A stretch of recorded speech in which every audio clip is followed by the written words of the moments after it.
comment on va pouvoir partager avec les autres développeurs sa connaissance pour que tout le monde puisse progresser et qu'on puisse vraiment rentrer dans une démarche d'amélioration continue avec notre équipe et qu'on n'ait pas un phénomène avec quelques héros, on va dire, isolés dans les équipes qui ont beaucoup de connaissances sur différents sujets et qui gardent un petit peu cette connaissance. L'idée, ça va être vraiment de faire partager en fait tous les gens ensemble. Pour la petite présentation, donc moi, pour ceux qui ne me connaissent pas, je suis Arthur Magne, je suis CTO et cofondateur du coup de la startup qui s'appelle Promise. Promise, pour en parler très rapidement, donc c'est une startup qui a 5 ans maintenant, qui a été créée à la suite de travaux de thèse au laboratoire de recherche de Bordeaux, de l'Abri. Et on l'a créée avec 2 de mes associés, du coup, Cédric Téton qui a fait sa thèse sur la qualité logicielle et Xavier Blanc qui aujourd'hui est directeur du Labri à Bordeaux. Notre idée, ça a été d'accompagner des équipes de développement justement dans la définition de leurs bonnes pratiques de développement pour créer évidemment un code de qualité et surtout pour faire monter tout le monde en compétences. Première chose, une étude intéressante en fait a été faite en 2019 là, par une entreprise qui s'appelle Smart Beer et ils ont posé une question à des milliers de développeurs dans différentes entreprises et cette question c'était qu'est-ce qui pour vous est la première chose qui pourrait aider votre entreprise à améliorer la qualité de leur code? Et ce qui est intéressant, c'est que à plus de 25%, en fait, des gens ont répondu les code reviews en premier, donc les revues de code. C'est pas mal parce que ça veut dire que c'est vraiment ce mécanisme en fait de relecture de code par quelqu'un d'autre et d'échange dans l'équipe avec d'autres personnes qui vraiment est ce qui est mis de plus en avant par les équipes en disant ça va nous aider à progresser sur la qualité de notre code. En fait, c'est de progresser tout à fait en tant qu'individu. Ce qui est aussi intéressant, c'est que la partie analyse statique avec les outils comme SonarCube ou les linters, etc., on voit que ça arrive assez bas, en fait, avec 2,5% à peu près de réponses. Ça montre bien à quel point les gens, aujourd'hui, ils ont compris que ces outils étaient intéressants pour les aider. Ils vont nous aider, évidemment, à identifier pas mal de choses automatiquement, mais ils vont pas être capables d'analyser des pratiques essentielles à notre équipe. Ça va être des pratiques peut-être d'architecture, de nommage, des pratiques très spécifiques à notre contexte, qui vont pas pouvoir être identifiables automatiquement avec de l'analyse statique. Donc les gens se sont bien rendus compte que c'est pas parce que vous avez un SonarCube chez vous et que tout est vert que vous allez avoir un code de bonne qualité. Ce qui est aussi intéressant comme question qu'ils ont pu poser, c'est celle-là, c'est à quelle fréquence est-ce que vous avez appris des autres en fait lors des code reviews et en fait, les personnes justement ont répondu, donc 4 personnes sur 5 ont répondu que ils apprenaient souvent des autres pendant les code reviews. Donc ça montre bien à quel point les revues de code, elles sont là à la base aussi, pas juste pour dire que du code va passer en production ou pas, mais pour apprendre un petit peu des autres. Maintenant, ce qui va nous intéresser aujourd'hui, c'est des feedbacks qu'on a eus sur les process de revue de code. C'est vrai qu'aujourd'hui, il y a moins d'une personne sur 2 qui dit être satisfait de son process de revue de code. Et c'est vrai que les revues de code sont super intéressantes. Attention, on ne dit surtout pas qu'il faut les arrêter. Au contraire, c'est quasi obligatoire pour les équipes. Par contre, il y a pas mal de problématiques en fait qui sont remontées par les revues de code parce qu'elles répondent pas directement à la problématique du partage de connaissances. Elles sont plus là justement pour vérifier que du code doit passer en production ou pas. Donc il y a une histoire de sécurité un petit peu qui va arriver derrière. Mais pour ce partage de connaissances, ça peut être un peu plus mitigé. Les feedbacks qu'on a eu de pas mal d'équipes, souvent c'était les mêmes. Alors je ne sais pas si ça va être le cas chez vous ou si vous avez exactement les mêmes, mais souvent les revues de code, ça va que dans un sens, c'est des seniors qui font la revue de code à des juniors, ce qui est un peu dommage parce que des personnes considérées comme juniors pourraient avoir beaucoup de choses à apporter à l'équipe. Donc c'est un peu dommage que ça aille que dans un sens.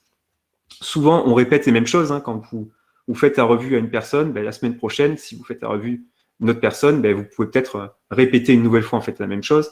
Dès qu'il y a du turnover, ça va revenir, etc. Parfois, il y a trop de commentaires. Si vous faites des revues sur des merge requests qui sont un peu trop grandes, on va dire, il va y avoir beaucoup de commentaires. Ça peut avoir un effet frustrant pour les développeurs qui se prennent 40 commentaires dans la tronche quand ils ont fait une merge request. On peut avoir trop de code à redire si on fait des merge requests trop grosses. Donc voilà. On va avoir du mal à se mettre d'accord sur nos bonnes pratiques. Ça, c'est un sujet qu'on va vraiment creuser ensemble, là. Et surtout, on va avoir de la difficulté à capitaliser sur ce qui est dit pendant ces revues de code. En fait, on va mettre des commentaires sur une revue de code, puis ces commentaires, lorsque la pull request sera mergée, en fait, ils vont disparaître. Donc, on a du mal à capitaliser vraiment sur les échanges qui ont lieu pendant ces revues de code, et c'est ça qui est dommage. c'est que le but de ces échanges, c'est quand même de conserver des choses, de conserver de la connaissance, pour pas qu'on a à répéter des choses tout le temps, etc. Donc, avec ce petit constat, ça me permet d'enchaîner directement sur ce qu'on a développé, en fait, avec le feedback des différentes équipes. Depuis fin 2019, début 2020, on a créé une plateforme, du coup, qu'on a appelée Promise, comme une entreprise, qui vient essayer de répondre justement à cette problématique précise qui est comment est-ce qu'on va partager de la connaissance dans les équipes, comment on va se mettre d'accord sur nos bonnes pratiques dans les équipes, et comment est-ce qu'on va capitaliser sur tout ce qu'on va se dire et sur notre code source, etc., avec l'équipe. Donc l'idée à la base, ça a été de se dire, on va centraliser de la connaissance, des bonnes pratiques de développement dans notre plateforme.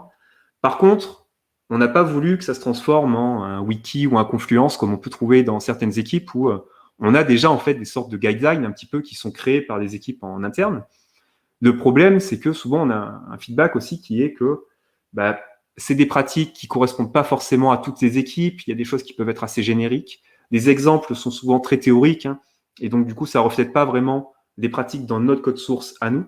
Et souvent c'est créé par quelques personnes, donc tout le monde ne peut pas vraiment donner son avis ou participer à la création de ce référentiel. Et c'est là souvent où on a des chapters de pratiques ou des communautés de pratiques qui se mettent en place pour essayer d'animer un petit peu dans les équipes ce référentiel commun de pratique. Donc on a créé cette plateforme qui vient un petit peu répondre à cette problématique, mais en plus, on a ajouté un nouveau format d'échange dans les équipes qu'on a appelé des ateliers craft. Les ateliers craft, je vais vous montrer un exemple vraiment concret. C'est un format en fait qui est complémentaire aux revues de code, qui vient surtout pas les remplacer, qui vient répondre vraiment à cette problématique de partage de connaissances et d'échange dans l'équipe sur les bonnes pratiques. Donc par exemple, ici, je vais créer un atelier craft, je vais l'appeler API et test. Je peux lui donner une thématique, c'est optionnel, mais là, ça va être un atelier sur l'API et sur des fichiers de test.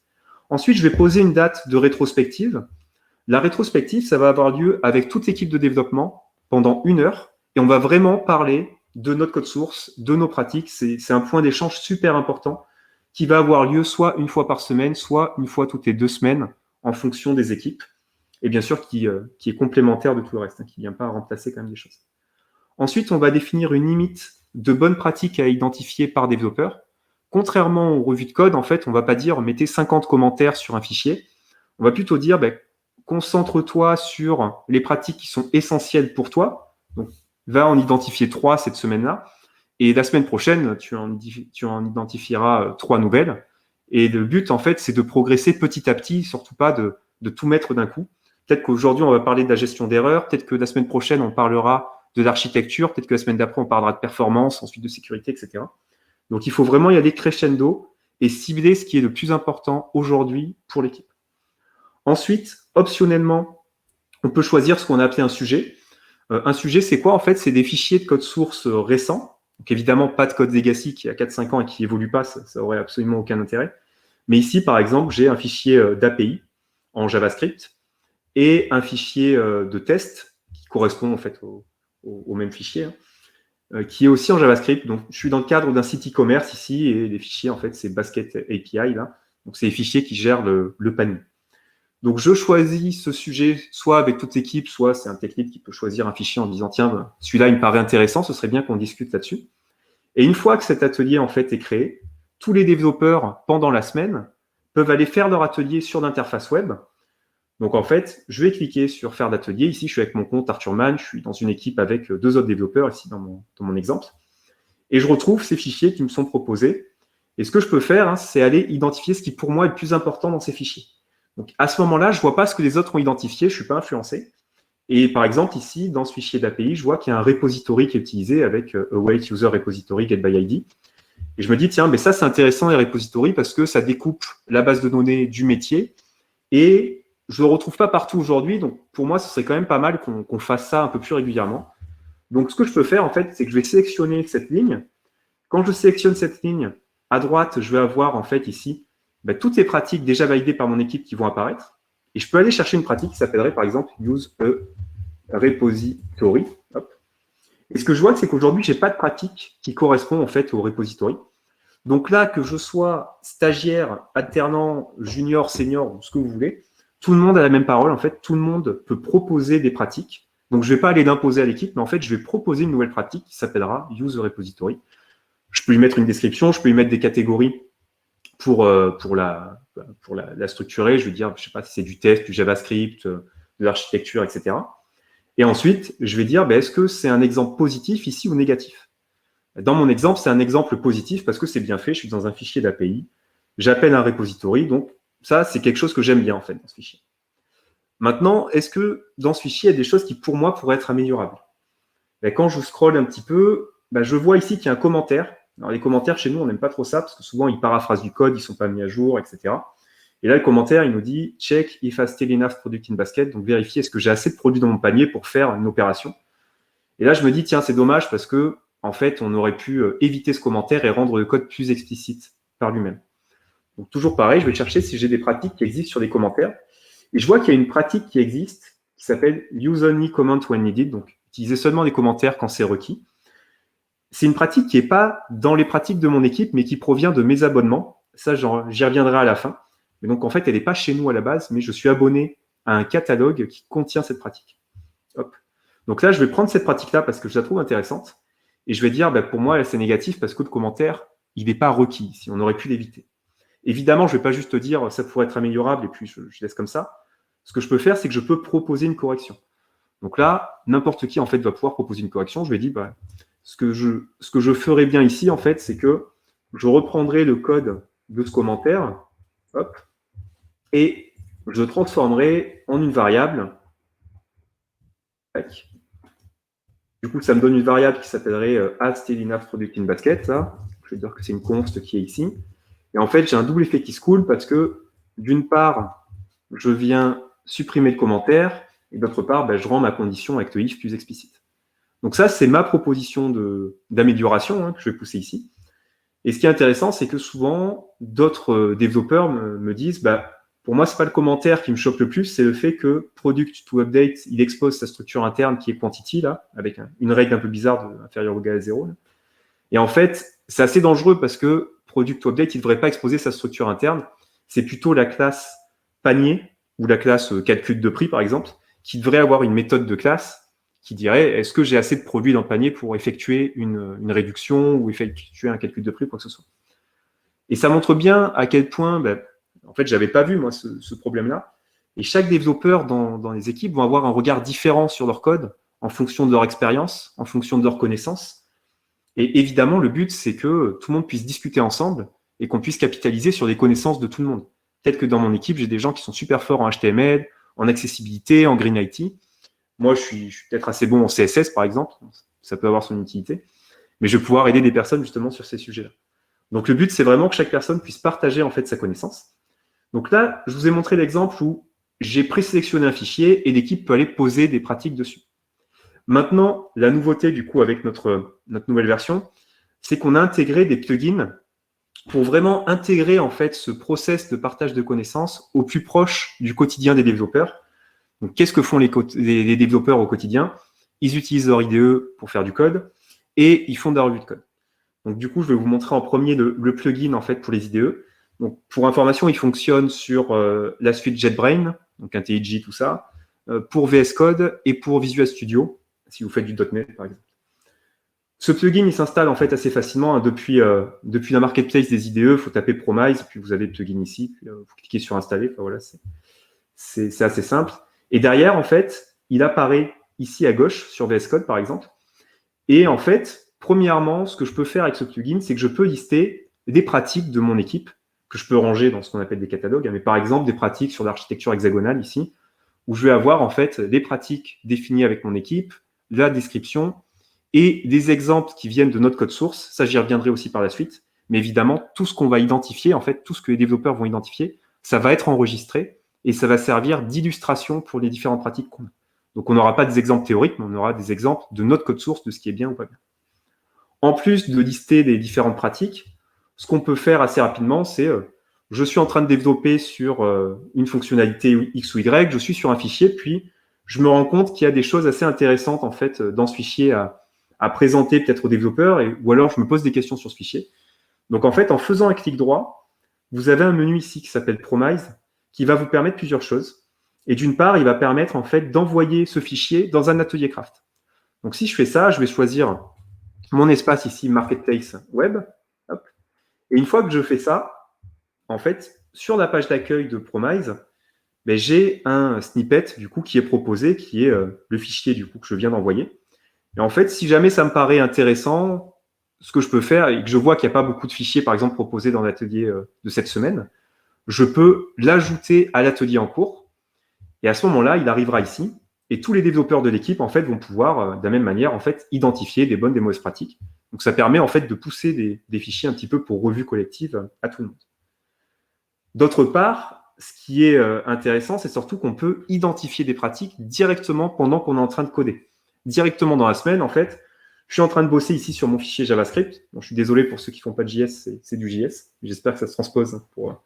Évidemment, c'est pareil pour les différents langages, il n'y a aucune différence.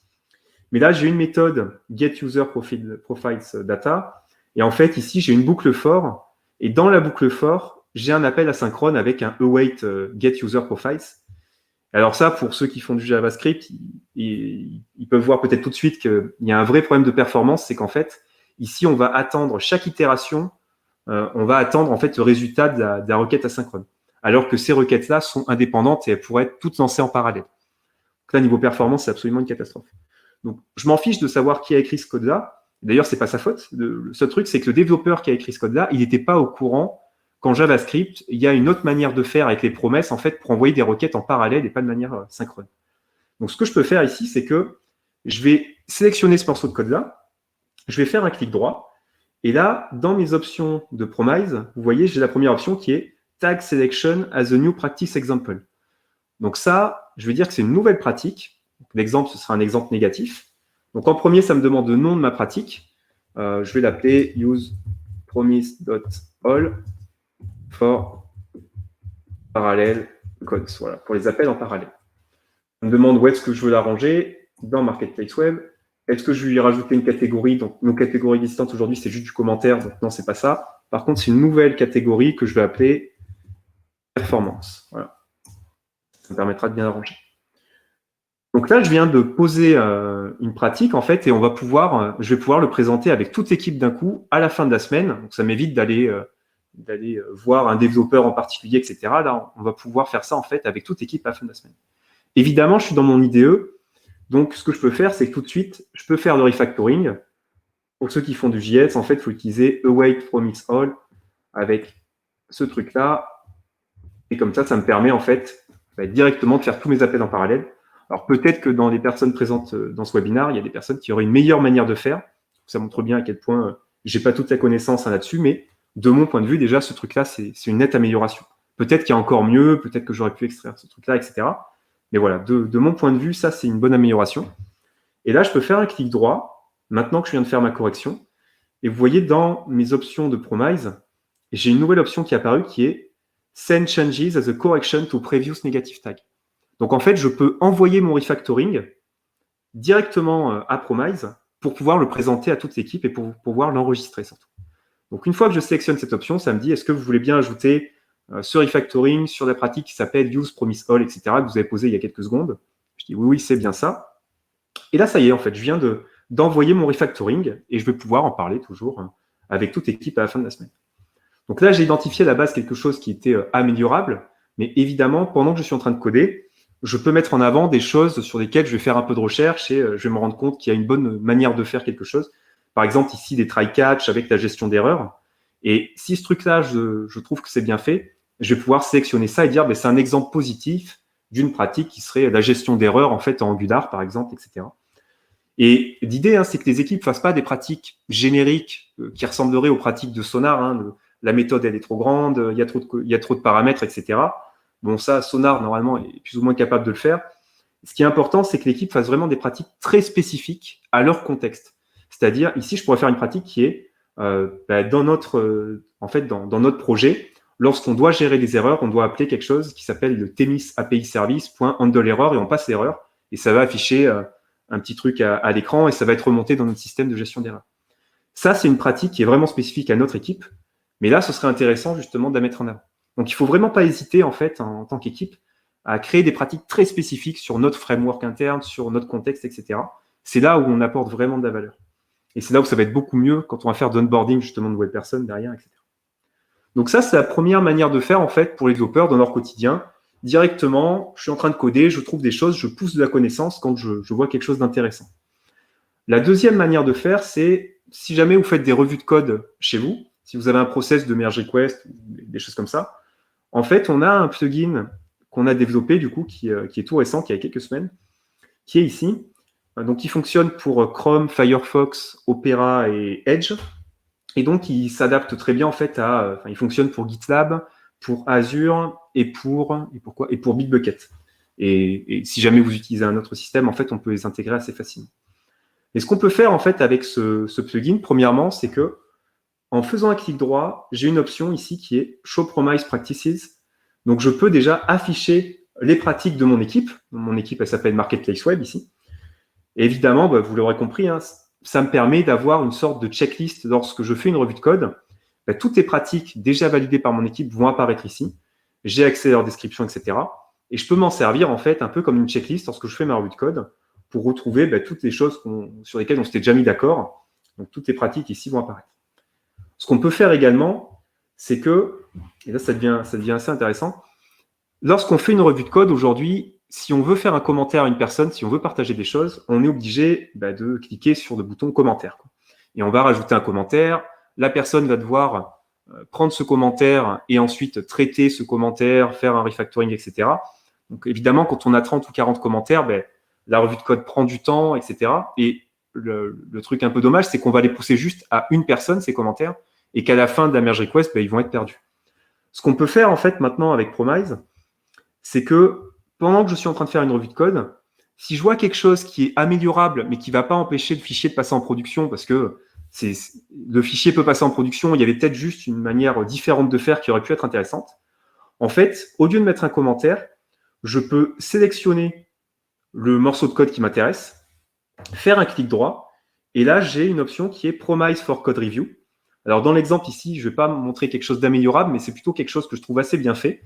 Après, c'est mon point de vue justement ici, et ce serait intéressant de voir comment vous faites, mais ici, en fait, on est dans un cadre d'un fichier de test et on fait du mocking de date avec quelque chose qui s'appelle Moment.js qui nous permet de dire je crée une date à 2 semaines antérieures à aujourd'hui, je prends le début de la semaine, etc. Pour moi, je trouve ça plus intéressant de mettre peut-être des dates en dur, par exemple, dans ce fichier-là. Et je sais qu'une fois sur deux, les dates sont en dur, une fois sur deux, on utilise des dates, etc. Donc ça, c'est quelque chose que je trouve bien fait. J'aimerais bien que ce soit assez uniforme, en fait, sur cette manière de faire là. Donc là, je peux faire un clic droit et je peux dire, déjà, envoie ce fichier en atelier craft pour que tout le monde fasse des revues dessus, mais c'est pas ce que je vais faire là. Je vais dire plutôt, ça, pour moi, c'est une pratique. Donc, soit c'est une pratique qui existe déjà, soit c'est une nouvelle pratique. Et par exemple, ici, c'est une nouvelle pratique que je vais appeler use moment mock dates. Voilà. Il faut utiliser moment pour moquer les dates. C'est quelque chose d'assez cool. Je peux lui mettre une catégorie donc, qui sera du test ici. Et là, vous voyez, toujours pareil, je peux dire, est-ce que c'est un exemple positif ou un exemple négatif? Dans mon cas, c'est un exemple positif parce que c'est bien fait dans mon fichier de test. Là, le truc est assez bien. Et donc là, ça y est, en fait, pendant ma revue de code, je viens de pousser quelque chose à Promise et on va pouvoir en parler avec toute l'équipe à la fin de la semaine. Donc, je vais pas aller de dire juste à une personne, je vais pouvoir en parler avec tout le monde à la fin de la semaine. Maintenant, comment ça se passe justement cette fin de semaine ou début de la semaine, c'est un peu quand vous voulez. Évidemment, là, je vais lancer ce qu'on va appeler la rétrospective. Donc aujourd'hui, en fait, toute l'équipe va être en visio à cause du Covid, mais ça peut se faire en présentiel. Mais aujourd'hui, quasiment tous les ateliers qu'on fait sont en visio. On va être avec tous les développeurs de mon équipe. Et en fait, il y a une personne qui va partager son écran. Ça peut être n'importe qui. Et on va passer en premier sur les pratiques identifiées depuis les plugins. Et donc là, en fait, on va voir tout ce qui a été identifié pendant la semaine par les différents membres de l'équipe. Et en fait, chaque personne qui a identifié une pratique va pouvoir prendre la parole pour expliquer ce qu'il a vu, est-ce que c'était bien, pas bien, etc. Et là, ça commence par Arthur qui va dire, voilà, j'ai proposé une pratique qui est d'utiliser Promise All for Parallel Cause. Ça. Donc voilà l'exemple, en fait, ici, c'est la boucle for. Donc je vais expliquer ce que j'ai vu ici avec le fait que l'itération sera bloquée à chaque tour de boucle, etc. J'ai aussi mon refactoring, du coup, qui a été enregistré, que je peux présenter. Je vais dire, voilà, voilà diff, en fait, voilà la correction que j'aurais faite. J'aurais supprimé la boucle for et en fait, il faudrait utiliser un map avec promise all. La structure est un peu bizarre, hein, mais c'est un peu la seule manière de faire, je crois, en JavaScript. Donc là, l'équipe va pouvoir me dire, OK, ben, est-ce que c'est une bonne chose ou pas?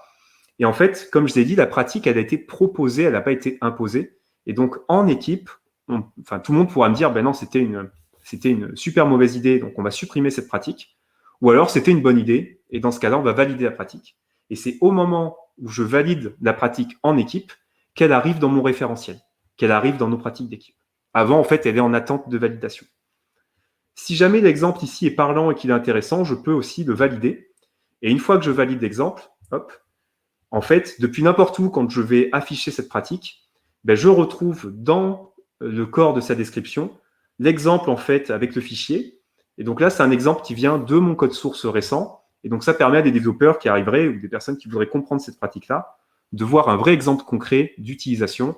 Donc là, c'est un exemple négatif avec la correction associée, mais je pourrais aussi avoir des exemples positifs d'utilisation justement du promisol qui apparaîtrait ici.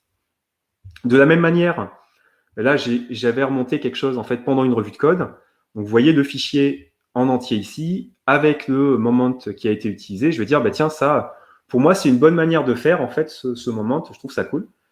Et là, peut-être qu'on va pas être d'accord avec toute l'équipe, ce qui arrive. Il y a peut-être une personne ou deux qui vont dire, bah non, en fait, pour les mocks de date, il faudrait utiliser tel truc, ou alors il faut plutôt mettre des dates en dur, en fait, c'est plus intéressant, etc. Et créer plutôt des constantes. Enfin, il y a sûrement plein de manières de faire, en fait. Et donc là, si jamais des personnes ne sont pas d'accord, ce que je vais pouvoir faire, c'est que je vais pouvoir lancer ce qu'on appelle une battle sur cette pratique. En fait, la battle, c'est dans le cas où on n'est pas tous d'accord pendant la rétrospective. Je lance une battle, les gens vont pouvoir voter en fait pour ou contre cette pratique et mettre des arguments évidemment. Et la semaine prochaine, quand on va redémarrer une rétrospective, là, on pourra se mettre d'accord sur est-ce qu'on la garde ou pas. Mais ce qui est important, c'est pas de la laisser de côté et d'avoir la moitié de l'équipe qui fait d'une manière, d'autres moitiés qui fait différemment, etc. Parce que alors là, c'est une catastrophe. Donc là, en fait, une fois que j'ai lancé une battle sur une pratique, sur la page d'accueil de tous les gens de mon équipe là, dans Marketplace Web, je vais avoir la battle qui est ici et tout le monde, en fait, pendant la semaine, peut voter. Donc là, je retrouve mes exemples, hein, évidemment. Et ben, moi, je vais dire que je suis plutôt pour parce que d'expérience, j'ai trouvé que c'était intéressant. Je peux mettre des arguments. Bon, les arguments, souvent, ça vient d'articles Medium ou de Stack Overflow. Hein, mais ça peut venir de connaissances de certaines personnes. Et peut-être que moi, je vais trouver que c'est bien et une personne dans l'équipe va dire, ben non, il faudrait mieux utiliser tel truc pour telle raison. Et je vais dire, enfin, il faut pas évidemment que je sois borné, hein, mais justement, je vais dire, ah oui, tiens, ça peut être plus intéressant d'utiliser cette manière de faire, etc. Et là, en fait, on va vraiment pouvoir progresser ensemble en équipe. Donc, ce qui va se passer, c'est que la semaine suivante, quand je vais démarrer la rétrospective, la rétro va démarrer par des battles de la semaine précédente. Donc là, par exemple, il y aura 100% de oui sur cette pratique, use moment to mock date. Et là, en équipe, toujours pareil, on va se dire, ben, est-ce qu'on valide la pratique parce qu'il y a 100% de oui? Ou alors, est-ce qu'il y a quelqu'un qui, au dernier moment, peut-être a une illumination et va trouver une autre manière de faire et il va nous dire, tiens, ben oui, il aurait fallu plutôt utiliser ça. Et là, même s'il y a 100% de oui, on peut quand même refuser la pratique, mettre un commentaire en disant, ben, c'est refusé parce qu'en fait, on va utiliser ça, on va créer une autre pratique, etc. Et donc, ça permet justement, enfin, le pourcentage de vote, c'est plus là à titre indicatif. Évidemment, c'est toujours l'équipe qui va avoir le dernier mot après qui va dire ben, est-ce qu'on refuse ou est-ce qu'on valide. Évidemment, sur des fichiers qui ont été remontés en fait au démarrage, ben, toujours pareil, des personnes vont pouvoir prendre la parole. Par exemple, ici, Luke Skycoder va dire ben, là, il y a du fail fast, c'est assez bien fait. En fait, on va se throw assez rapidement dans le début de la méthode, il va expliquer pourquoi, etc. Et on va passer comme ça ben, sur ce que tout le monde en fait a identifié dans le code. Et c'est ça qui va être vraiment intéressant, c'est vraiment d'avoir le feedback un petit peu de tout le monde sur notre projet.